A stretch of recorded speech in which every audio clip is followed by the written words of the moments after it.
ويلا بقى هنخزن الملوخية ونخزن البامية بطريقتي من السنة للسنة. أنا عملتها في القناة، واللي جربها يقول لي هو جربها زي ولا لأ. زي ما هي في الفريزر، والبامية زي ما هي خضرة خضرة.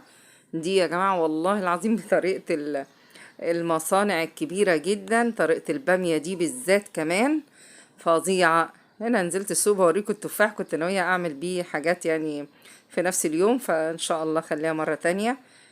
تفاح البلدي بتاعنا بقى المصري بتاعنا. جبت طماطم، جبت بامية، جبت ملوخية، جبت خس، وجبت التفاح. ما صدقت ان انا لقيته في السوق، والله العظيم بحبه جدا يعني.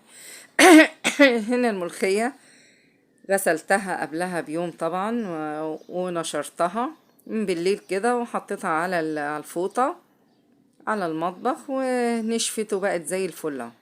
غسلتها غسلة حلوة جدا طبعا، وحبة خل بتنقعيهم كده شوية. البامية برضو غسلتها ونشفتها على فوطة برضو، وسبتها لتاني يوم الصبح. فبقمعها كده، ولازم تنشف يعني تنشف وبعدين تتقمع يعني.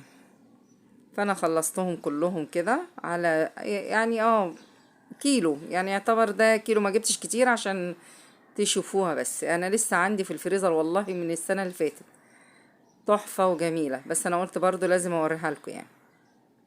والملوخية بالطريقة دي، بصي بتطلعي دي ملوخية الكبة، ما بخرطهاش. دي اسمها ملوخية يا جماعة، تشيلوها كده في الفريزر بحالها، تتغسل طبعا مية مية وتنشف حلوة قوي، ما تخليش فيها نقطة مية. وتحطي بقى في الكياس وتقفلي وتحطي في الفريزر. تيجي تطلعي وهي متلجة، تضربيها في الكبة وهي متلجة زي ما هي كده، تاخديها من الفريزر على طول، ما تستنيش ثانية. تروح حطها في الكبة وتكوني محضرة الشوربة والثومة وكله، وتروح حطها فيها على طول. تطلع خضرة فظيعة دي في بتاعة الكبة.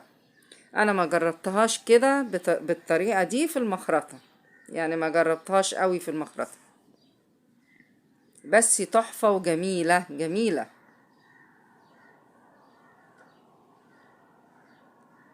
تلفي كده واعملي بقى بتاعة الكبة. يعني انا جربتها في الكبة بتبقى احلى، يعني على طول بتبقى جميلة وخضرة زي ما هي.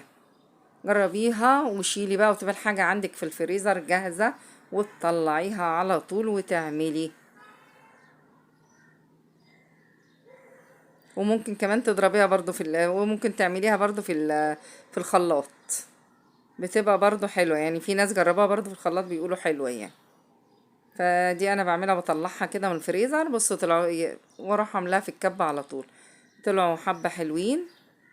ودي البامية بقى، بصوا هنا المية مغلية، مية عادية جدا على البوتاجاز، عادية ما فيهاش اي حاجة، مغلية. وهحط مصفى كده عليها بس ما تكونش المية واصله لها، وهنعمل البامية على البخار. ما فيهاش اي حاجة، ولا ليمون ولا سكر ولا الكلام ده كله خالص، هي كده. بس هنسيبها كده، مش هنغطيها طبعا، هنسيبها كده وهنسن ونقلب. يعني هنسن ونقلب كده، اللي تحت فوق واللي فوق تحت. بصوا اللون، بصوا اللون، والله العظيم ما خدتش الا مثلا 6 دقايق كده على النار، 6 كده. فبصوا قلبتها تقلبتين، وبصوا عامله ازاي. يا سلام على الخضار، يا سلام على الخضار. بتسيبيها من السنة للسنة واكتر كمان، وتيجي تطلعيها تحطيها على طول وهي في متلجة. حطي كده تكون التسبيكة بتاعتك وتروحي عاملاها، تطلع خضرة فظيعة، فظيعة فظيعة الفظاعة. جربيها وشوفي وقولي رأيك، وقولي لي هتبقى عاملة ازاي يعني. سيبيها كده، ارمي كده في الفريزر. بصوا الخضار بتاعها من غير اي حاجة في المية، مية مغلية وتتعمل على البخار بس. خلاص خلصت، خلصت الشغلانة. سبتها لما بردت شوية على المطبخ، حطيتها في صينية وراحت بردت اهيت، وهحطها في اكياس بس. ما فيهاش اي حاجة ولا فيها يعني تخترع ولا حاجة. انا بوريكم اللي كان في الفريزر عندي، لسه في الفريزر، عشان كده انا ما جبتش كتير. بصوا خضرة زي ما هي، والله العظيم جميلة جدا. فاعمليها بنفس الطريقة، وجيبي حبة على قدك عشان ما تكتريش، عشان ما تتعبيش. يعني كل شوية جيبي مثلا كيلو، كيلو ونص، كيلو كده، لغاية ما تعملي الكياس اللي انت محتاجاها وخلاص. عشان بس ما تجيبيش كله مرة واحدة. انا جبت حبة ملوخية صغيرة وجبت حبة بامية صغيرة علشان ما يبقاش الحاجة تعب عليا.